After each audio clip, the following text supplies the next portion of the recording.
এবছরের Asian ইউনিভার্সিটিগুলোর ranking প্রকাশ করেছে যুক্তরাজ্য ভিত্তিক টাইমস হায়ার এডুকেশন।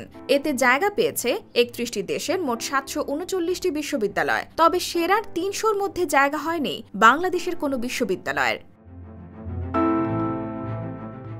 এই তালিকায় দেখা যায় বাংলাদেশ প্রকৌশল বিশ্ববিদ্যালয় বা বুয়েট ও জাহাঙ্গীরনগর বিশ্ববিদ্যালয় আছে ৩০১ থেকে ৩৫০-এর মধ্যে। এরপর ৩৫১ থেকে ৪০০-র মধ্যে জায়গা হয়েছে বাংলাদেশ কৃষি বিশ্ববিদ্যালয় ও নর্থ সাউথ বিশ্ববিদ্যালয়ের। ৪০১ থেকে ৫০০-র মধ্যে রয়েছে ব্র্যাক বিশ্ববিদ্যালয়, ঢাকা বিশ্ববিদ্যালয় ও রাজশাহী বিশ্ববিদ্যালয়। আর ৫০১ থেকে ৬০০-র মধ্যে রয়েছে খুলনা বিশ্ববিদ্যালয় ও শাহজালাল বিজ্ঞান ও প্রযুক্তি বিশ্ববিদ্যালয়।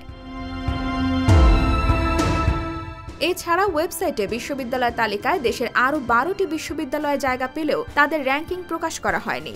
এসব প্রতিষ্ঠানগুলো হল বঙ্গবন্ধু শেখ মুজিবুর রহমান কৃষি বিশ্ববিদ্যালয়, daffodil international university, American international university Bangladesh, Dhaka international university, independent university Bangladesh, Jessore বিজ্ঞান ও প্রযুক্তি বিশ্ববিদ্যালয়, United international university, university of liberal arts Bangladesh, international university of business agriculture and technology, Barendra বিশ্ববিদ্যালয় ও ওয়ার্ল্ড ইউনিভার্সিটি অব বাংলাদেশ।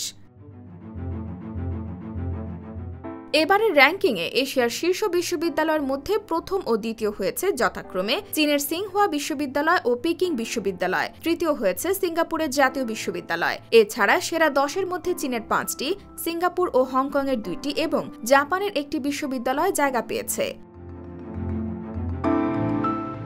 তালিকায় সেরা ৩০০ বিশ্ববিদ্যালয়ের মধ্যে ভারতের ৪০টি, পাকিস্তানের ১২টি, মালয়েশিয়ার ১১টি বিশ্ববিদ্যালয় স্থান পেয়েছে। অবশ্য বিশ্ব র্যাঙ্কিংয়ে বুয়েটের অবস্থান ১০০১ থেকে ১২০০-র মধ্যে, আর ঢাকা বিশ্ববিদ্যালয়ের অবস্থান ৮০০ থেকে ১০০০-এর মধ্যে। IBTV USA, new York.